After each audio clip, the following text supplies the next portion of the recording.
ፍቅር ይዞ ያውቃል? አፈቅራለሁ ግን ቶሎ ሰለቻለሁ። ፍቅር ጀመርና ግን ቶሎ ሰለቻለሁ። ደግሞ ግብረ ሰዶማዊነቱ ሚስት ወይም ሴት ዛሬ ጥላ ያለችበት ሰው እንደዚህ ነው የሚያወራው ድምጹ።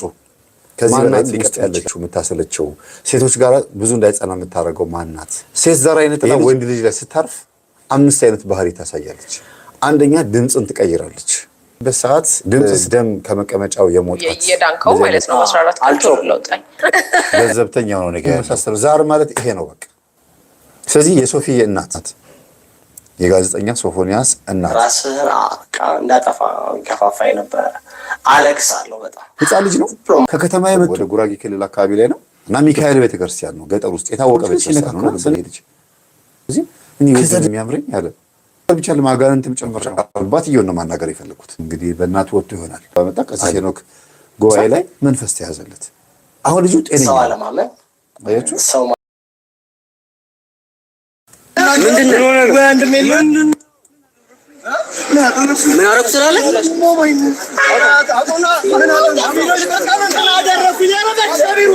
4 ኪሎ ያበቀለችው አቡሽ የቤት ስሙ ነው።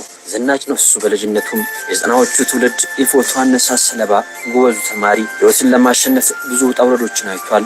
4 ኪሎ ማስቲካ አዟሪ ያኔ የደገፈችውን ሊስትሮ ዕቃ ዛሬም በክብር አስቀምጧታል። የአምባሳደር መንገድ የታክሲ ረዳቱ፣ የሰሜን ማዘጋጃው የፓርኪንግ ሰራተኛው፣ የፒያሳው ስፖርት ቤት ተላላኪና የጽዳት ሰራተኛ፣ ቀበሌም ቲያትር ክበብ ጎራ ብሏል። እንጀራ ለመብላት ብዙ ዞሯል። በብዙ ሙያ ቀዳዳዎቹን ለመድፈን ጥሯል። መምህርነት ህልሙ፣ የኮቶቤው መምህር፣ የማይክሮሊንኩ አካውንታንት፣ ስለ ህልሙ በነፃ ቀጠሩኝ ብሎ ለኢቲቪ ደብዳቤ ጻፈው።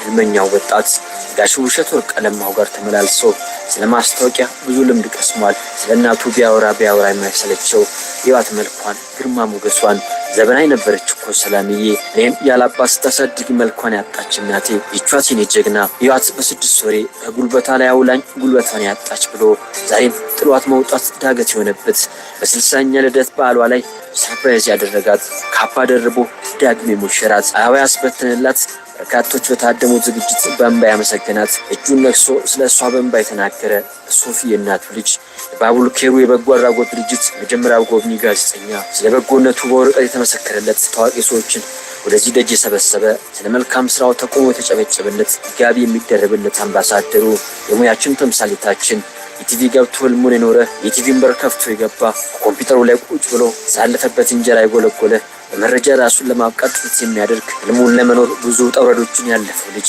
ዛሬ ህልሙን እየኖረ ነው። የቲቪ ስቱዲዮ መመላለሻው ነው። የእሑድ መዝናኛ ወንበር የሚጠብቁት ባለአስተማሪ ታሪክ ባለቤቱ ጋዜጠኛ ሶፎንያስ ዋሲሁን። እንግዲህ በዚህ ልክ የተነገረለት ይህ ወንድማችን ዛሬ የሚያሳዝን ኃጢአት ውስጥ ነው ያለው። ያ ኃጢአት ደግሞ ምናልባትም እስቲ አንድ ቪዲዮ ላሳያችሁና ምን አይነት ስሜት ለዚህ ያደረሰው ምንድነው የሚለው ነገር እንድናቅ ነው። እስቲ እንየው። አንድ ቪዲዮ ልክፈትላችሁ። እውነት ለዛ እስካሁን ያላገባው ፍቅር ይዞ ያውቃል? አፈቅራለሁ ግን ቶሎ ሰለቻለሁ። እውነት ለዛ እስካሁን ያላገባው። በዚህ አጋጣሚ ማስታወቂያ እንስራ እዚህ እንደ ነፃ ነኝ ያልከው? እንትን አለብኝ የመሰልቸት ነገር አለብኝ። ቶሎ ሰለቻለሁ ነው ብዙ ታውቂኛለሽ። ነገር ራሱ ላይ ብዙ ሰዓት ማሳለፍ አልችልም። አዲስ ነገር ፈልጋለሁ ግን ያው ትዳር ላይ ሰራማ እሱ ወይ ፍቅር ህይወት ላይ ሰራማ ግን ምን ይሰራል? አዲስ ነገር እየፈጠርሽ ያን ፍቅርሽን እያደሽ ሌላትሽ አዲስ ሰው ከፈለክ ብዬ ነው እንጂ ሰው ላይ ማለት ነው። ግን ሁኔታውን ያለውን ነገር ግን ወደ አዲስ መቀየር ብዙዎቻችን አሁን ከጓዳ ጀምሮ ሰላምዬን ጨምሮ እናትህ በቃ ሁሉም ነገርን እናውቃለን። ግን የፍቅር ህይወት ብዙም ሰው ያውቀው ወይ የሆነ በጣም ረጅም ጊዜ ሄድክበት የለም ወይ የለም የሚረፋ ፍቅር ጊዜ የለም። ምን ነው በቃ ለክሽ ራሳለቻለሁ ነገሮች ላይ ሰለቻለሁ። አሁን ግን ያው መሰልተትን እንግዲህ እዚህ ጋር የተናገረው ነገር በጣም ወሳኝ ነገር ነው። እሰለቻለሁ ፍቅር ጀመርና ግን ቶሎ ሰለቻለሁ አለ። ያብራራል፣ ይናገራል። ድምጹም ከቃላት አወጣጡም ስታዩት ምናልባት እንደሚናገረው ከሆነ ደግሞ ግብረ ሰዶማዊነቱ ሚስት ወይም ሴት የመሆን ፍላጎት ነው። ልክ ወደ ሴትነት ጾታቸው የሚቀይሩት አይነት ወንዶች ባህሪ ነው ያለው። ግብረ ሰዶም ሲባሉ ወንድ ሆነው ወንዶችን የሚገናኙ አሉ። እንደገና ወንድ ሆነው እንደሱ ደግሞ ወንዶች እንዲገናኟቸው የሚፈልጉ ሁሉ አሉ ማለት ሁለት አይነት ናቸው ማለት ነው። እና ሴት ዛር አይነ ጥላ ያለችበት ሰው እንደዚህ ነው የሚያወራው ድምፁ። ከዚህ በላይም ሊቀጥን ይችላል። አመለካከታቸውም አስተሳሰባቸውም ልክ እንደዚህ ነው። ስሜታዊ ናቸው። ቶሎ ቶሎ አዳዲስ ነገር ነው የሚፈልጉት። ልክ እንደ ሾርት ሚሞሪ ቲክቶከር ዘንድሮ እንዳለ ነው አይነት ነገር ማለት ነው። ከዛ ደግሞ ፍቅር ላይ እንትን ነኝ ስልቹ ነኝ አለ። ለምን ሲባል ሴት ፍቅር ላይ ነው። አስቡት እንግዲህ መቼም እሷ ስለ ሴት ነው የምጠይቀው ያለችው። ቶሎ ሰለቻለሁ አላት። ማናት ውስጥ ያለችው የምታሰለቸው ሴቶች ጋር ብዙ እንዳይጸና የምታደርገው ማናት? ይሄ ልጅ ቶሎ ሰለቻለሁ ሲል ምን ማለቱ ነው? ብዙ ሴቶችን ስለቀረበ ምናልባትም ደግሞ ሴቶችን ሊቀርብ ሞክሮ እምቢ ስላለው ሊሆን ይችላል። በጨዋነት እየተናገረ ያለው ግልጽ ነው። ባይዘው ያነጋገሩ ግልጽ ነው። ግን መልኩ ከጊዜ ወደ ጊዜ እየተቀየረ እንደመጣ አይታችኋል። ከመጀመሪያ የነበረው መልኩ ያ ወፍራም ሆኖ ኢትዮጵያ ቴሌቪዥን ላይ ኢቢኤስ ላይ ምንድነው እሱ አሻም ላይ ምናምን ሲያነብበት የነበረባቸው ፕሮግራሞች ላይ የነበረውን ያንን የሚያምር የነበረው ገጽታውን እንዴት በአንድ ጊዜ ሹልክ ብሎ እንደወጣ ጸጋ ሲገፈፍ እንደዛ ነው። እግዚአብሔር ይሄ ከዚህ ነገር ይሰውረን። ግን ሴት ዛር አይነ ጥላ ምን እንደሆነች አንድ ደቂቃ ብቻ አዳምጡኝ። ሴት ዛር አይነ ጥላ ወንድ ልጅ ላይ ስታርፍ 5 አይነት ባህሪ ታሳያለች። እንደው በጣም ጨምቄው ማለት ነው 5 አይነት ባህሪ። አንደኛ ድምፅን ትቀይራለች። ድምፅ ስትቀይር የድምፁ መውጣትና የቃላቶችንም ጨምር ማለት ነው። ከሁለቱን አንድ ያዙት። ድምፅና ቃላትን ራሱ እንደ ሴት የማውራት ማለት ነው አንደኛ። ሁለተኛ አረማመድን ትቀይራለች። ሶስተኛ ደግሞ ባህሪን ጸባይን ማለት ነው። ባህሪን በሴት ላይ ቀናተኛ እንዲሆን ሚስትም ካገባ ሚስቱ ላይ ይቀናል። ፍቅረኛም ካለችው ከሷ ይልቅ እሱ ደማቅ ሆኖ ቆንጆ ሆኖ መታየት ይፈልጋል። ይሄ በነገራችን ላይ በብዙ ቦታ ላይ የታወቀ የተደመደመ ነገር ነው። ሴት ዛር አይነ ጥላ ያለችበት ነው ያልኩት። ግብረ ሰዶም የሆነ ሰው አላልኩም። ካለችበት ወደዛ የመሄድ እድሉ በጣም ሰፊ ስለሆነ ማለት ነው። እና ይሄ ነው። ሌላው ሶስተኛ ደግሞ ሽንት ቤት በሚቀመጥበት ሰዓት ደም ከመቀመጫው የመውጣት እንደዚህ ነገሮች ይታያሉ። ደም የመቀመጥ ደም የመጸዳዳት በግል ወሲብ የመጠቃት የመጨረሻው ትልቁ ጉዳይ በግል ወሲብ የመጠቃት። በግል ወሲብ ሲጠቃ አንደኛ በህልምም ትመጣበታለች። ሁለተኛ ደግሞ በእውንም ባትመጣ በእውን ግን እጁ ላይ ተቀምጣ ግል ወሲብ ታስፈጽሟለች። ሴቶችን መቅረብ ስለማይችል አይናፋር አድርጋ ታሳድገዋለች። ከልጅነት ጀምሮ የእናትና የአባት እቅፍ ላይ እያለ ጀምሮ ይህን ስሜት ልታሳድርበት ትችላለች።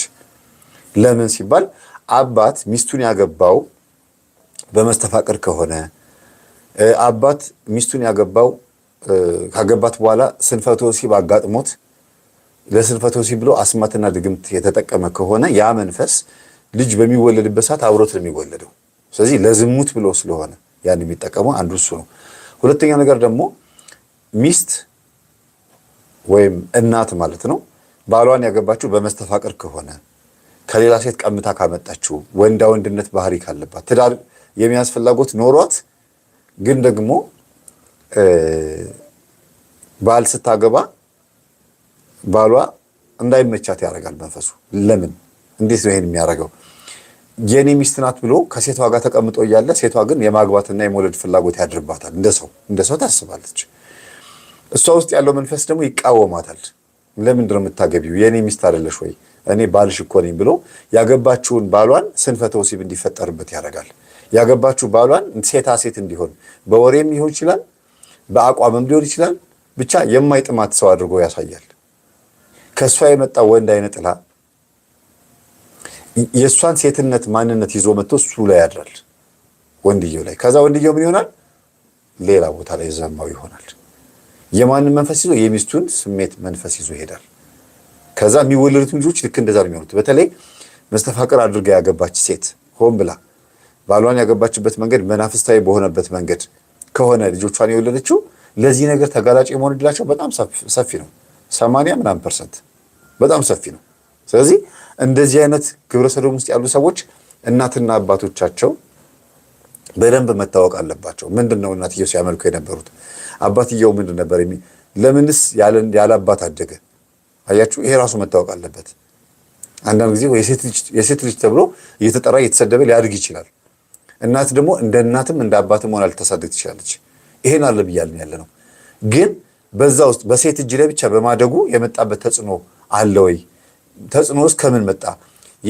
የእሱንስ አባት የገደለው ምንድን ነው? የሞተውስ በምክንያት ነው? እናትየውስ ልጃቸውን ይሄ ሁሉ ዓመት ያለ አባት እንዲያሳድጉ የፈረደባቸው የእሳቸው መንፈስ ነው? የባልየው መንፈስ ነው የገደላቸው? ይሄ መታወቅ አለበት። እያንዳንዱ መንገድ ተጠንቶ ነው ከዛ በኋላ ይሄ ልጅ እንደዚህ አይነት ባህሪ እንዲኖሩ ያደረገው። ዝም ብሎ አይደለም የሆነው ማለት ነው። ድንገቴ አይደለም፣ አብሮ የሚሄድ ነገር ነው የሚለውን ነገር እንድታዩልኝ ይፈልጋሉ።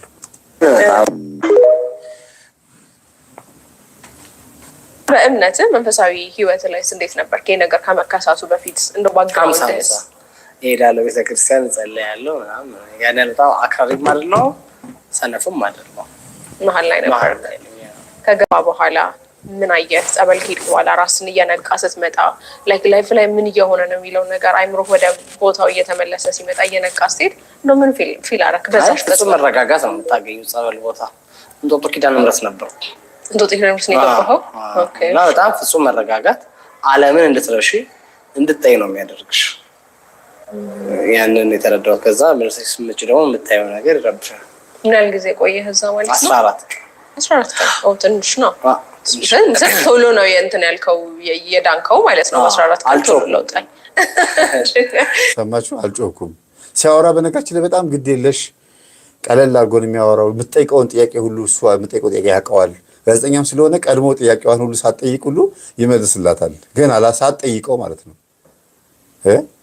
እና ኖርማል አድርጎ ነው የሚያወራው። ኖርማል አልጮኩም። 14 ቀን ነው የነበርኩት። ያው እዛ ስትሆኝ ዓለምን ትረሻለች፣ እዚህ ስትመጪ ደግሞ ያው ወደ መጥፎ ነገር ይጠብቅሻል፣ የሌላ ነገር ነው ያለው ምናምን ያውቀዋል ማለት ነው። መሰበክ አይፈልግም። ይሄ ልጅ ስብከት አለ የሚያስፈልገው፣ መንቃት ብቻ ነው የሚፈለግበት። በቃ በጠላቱ ላይ መንቃት። ደግሞ የሚገርማችሁ የሚያስጮህ እንደሆነ ጠላት እንደሆነ ሰይጣን እንደሆነ ያውቃል እኮ። ግን እንደዚህ ካለ በኋላ ነው እንደገና ናዝሬት ላይ ደግሞ ኃጢአት ሲሰራ የተገኘው። ስለዚህ ሊተወው የማይችል የሚፈታተነው መንፈስ በውስጡ እንዳለ አያስታውቅም። ይሄን ሁሉ ከተናገረ በኋላ እንደገና እዚህ ኃጢአት ውስጥ ከተገኘ እንደዚህ ግብረ ሰዶሞች እንደዚህ ናቸው፣ ያውቃሉ። ብዙዎቹ ይመጣሉ፣ ኔካኩ የምክር አገልግሎት ሊወስዱ ይመጣሉ። በፎቶ አላወጣቸውም፣ በቪዲዮ አልቀርጻቸውም፣ በጣም ብዙ ናቸው። እና የምክር አገልግሎት ስሰጣቸው ግን እያለቀሱ የሚናገሩት ምንድነው? ጥቅስ አንፈልግም፣ እናውቀዋለን፣ መጽሐፍ ቅዱስን እናውቀዋለን፣ እንዴት ብለን እንደምንላቀቅ ብቻ መንገዱን ንገረን ነው የሚሉት። መንገዱን ሲነገራቸው ደግሞ አጠገባቸው ሰው ከሌለ ልክ እንደ ሲጋራ፣ እንደ ጫት፣ እንደ መጠጥ ሱሰኛ የግዴታ ትሪት መደረግ አለባቸው። ካውንስል ያስፈልጋል። ትሪት መደረግ፣ ይሄ ሪሃቢሊቴሽን፣ ከሱስ የማገገም ስራ ያስፈልጋል ማለት ነው።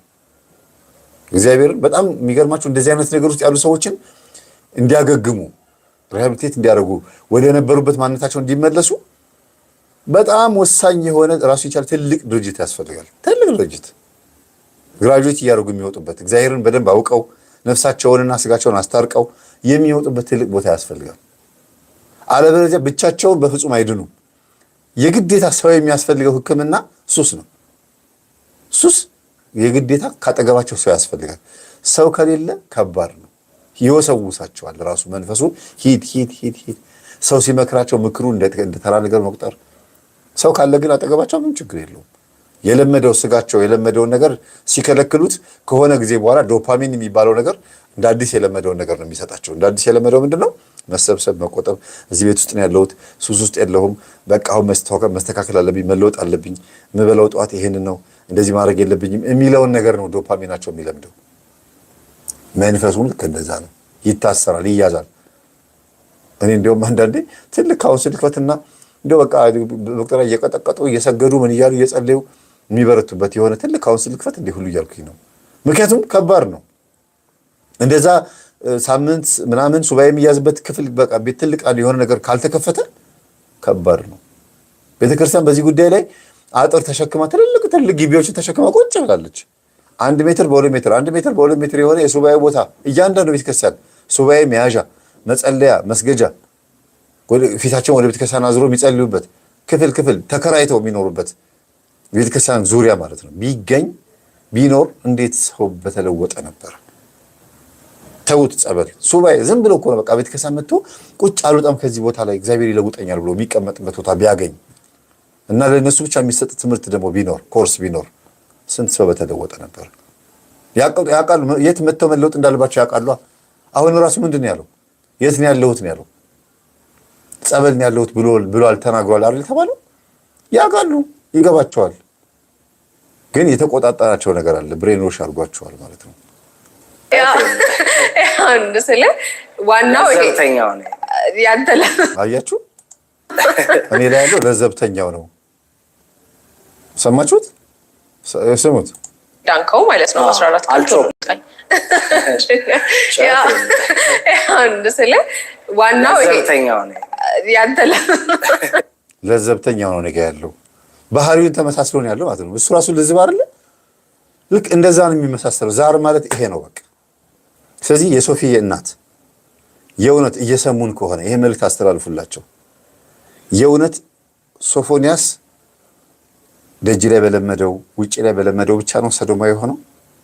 የእውነት እርሶ በቤቱ ውስጥ የሚያመልኩት ነገር ምናምን የለም። ይሄ ነገር አያውቁም። በቤተሰቦቹ በዘሮቹ ይሄ ነገር የለም።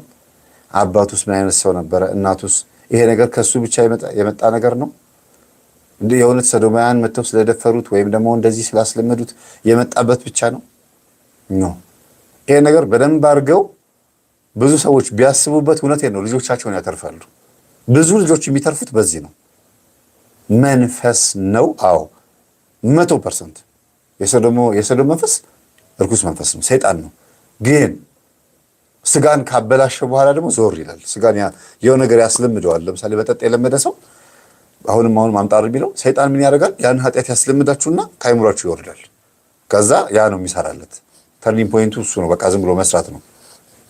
አሁንም ስታርቲንግ ፍሮም ሬስት ነው። በቃ ከዛው ባለህበት እርገጠው እዛው ነው የሚጀምር እና ይሄንን አይነት አሰራር የሚሰራው ሰይጣን መጀመሪያ ካስለመደ በኋላ እና የሶፊ እናት የጋዜጠኛ ሶፎንያስ እናት በዚህ ቪዲዮ ላይ እርሶን ነው የምጠይቀው። ሶፎንያስ ለዚህ ለመድረሱ ዋናው ተጠያቂ ባይሆኑ አጋዥ መንፈስ በእናንተ ቤት ውስጥ አልነበረም ወይ? ይህን ጥያቄ ያቀርባለሁ። አጋዥ መንፈስ በአዳም ልኮ የእናቴ አባት ጨሌ አውሊያ ቃልቻ አቴቴ ጨሌ አዳልሞቴ ጠቋሩ ሰገላ ውሃ ብኮ ፈደመና የሚባሉ የሚመለክ የነበረ ነገር የለም ነበር ወይ? በምንም መንገድ ይሙት አባትየው ግን እንዴት ነበር? እርሶ ነው የሚያውቁት መቼም ከሱ ይልቅ ይገባውታል። ብዙ እናቶች ስለሚመጡ ስለምንግባባ ነው። እና ይሄ ልጅ በራሱ ብቻ አይመስለኝም እንደዚህ ሆነው ወዶም አይደለም የሚል ሀሳብ አለኝ።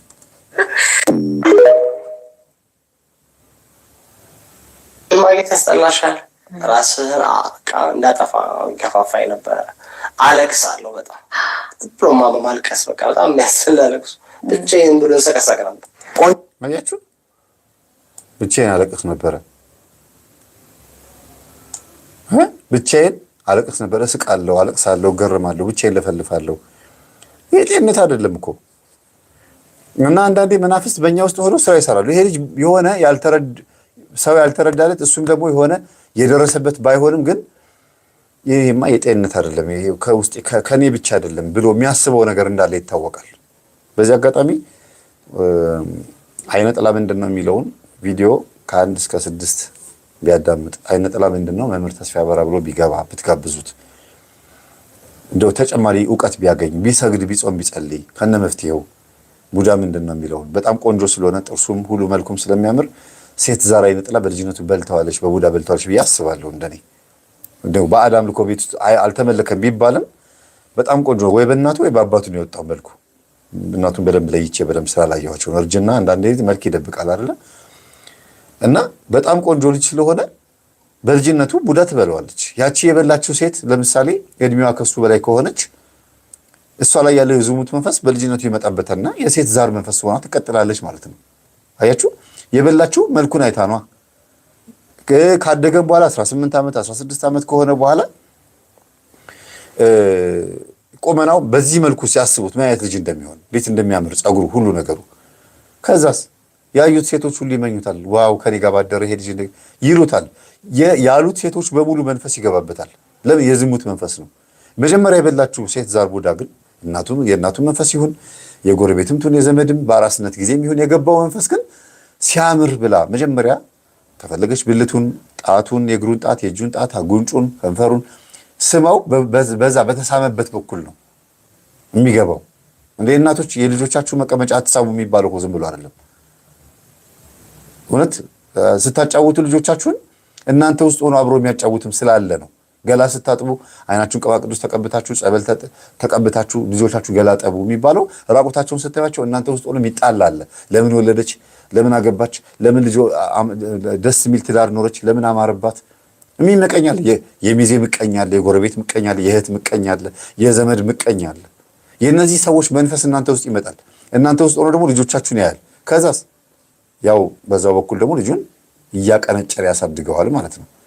በጣም ዋና ነው ብዬ ላስብ የምችለው ግን ከቤተሰብ የመጣ የዛር መንፈስ ወይም ደግሞ ከተወለደ በኋላ እድሜው ከህፃንነት ወደ ልጅነት ወደ ጎልማሳነት እያደገ ሲመጣ የገባበት የሴት ዝሙት መንፈስ ሲያምር ብላ ያየችው በቡዳ የበላችው። እኔ ስለ ገጠር ላይ እንደዚህ አጋጥሞኛል። ህፃን ልጅ ነው ከከተማ የመጡ እኮ ነው። ወደ ጉራጌ ክልል አካባቢ ላይ ነው። ይቅርታ ሀገር ስለጠቀስኩኝ እንግዲህ ምንም ማለት አይቻልም። እና ብዙ መዘመራን፣ ብዙ ሰንበት ተማሪዎች፣ ብዙ ተጓዦች ምናምን ሆነን እንሄድ ነው እና ሚካኤል ቤተክርስቲያን ነው ገጠር ውስጥ የታወቀ ቤተክርስቲያን ነውና ስንሄድ ከገጠር ነዋሪዎች ውስጥ አንድ ልጅ ነው። ትንሽ ልጅ እኮ ነው። ቢያንስ ወደ 12 ዓመት 11 ዓመት ይሆነዋል። መጥቶ በቃ ይጫወታል፣ ይላፋል ከሴቶች ጋር ምናምን ከዛ ይገርማል ወንዶች መካከል መጥቶ ተኛ እና እኛ ጋር እያሉ ትንሽ ልጅ ነው። አረጋን አንተ ጋር መጣም እያለ በቃ ከገጠር ከአዲስ አበባ የመጣን ሰው ሲያገኝ የገጠር ልጆች ይጫወታሉ ብለን አስበን ነው። ወንዶች መካከል ገብቶ አንደኛውን ተጓዥ ከኛ ጋር ሲሄድ የነበረው ልጅ ግን ሲነካካው ነበር ይሄ ልጅ። ከዛ ደነገጠ። አረ መምህር ይሄ ልጅ ሲነካካው ያደረው አፈርኩኝ፣ የሆነ ነገር እንዳያደርገኝ እንደው ሌሊቱ ይንጋብዬ ነው ሲነካካኝ ያደረው አለ። ትልቅ ሰው እኮ ነው ልጅ እኮ 30 ምናምን ዓመት እኮ ነው። ይሄ ትንሽ ልጅ አልኩት እጁን ከተተብኝ አለ። ትንሽ ልጅ እኮ ነው አስቡት እንዴ። ከዛ ናብዬ ልጁን ጠርቼ ምን ሆነህ ነው ስለው ጊዜ እኔ ወደን የሚያምረኝ አለ። ምን ሆነ? በመጀመሪያ አንተ በዚህ እድሜ ስለማማር በምን እንዴት አወቅኩ? ሁለተኛ ነገር ደግሞ እንዴት ይሄን ወንድ እኔ አላቅም፣ በቃ እኔ የተለየ ነገር ይሰማኛል። እኔ መጥፎ ነው እንዲህ ነገር እናንተ እኮ ብዙ ነገር ታውቃላችሁ አለኝ። ከዛ አስተማርኩት። ይሄ መጥፎ ነገር ብቻ ለማጋነንትም ጭምር ነው።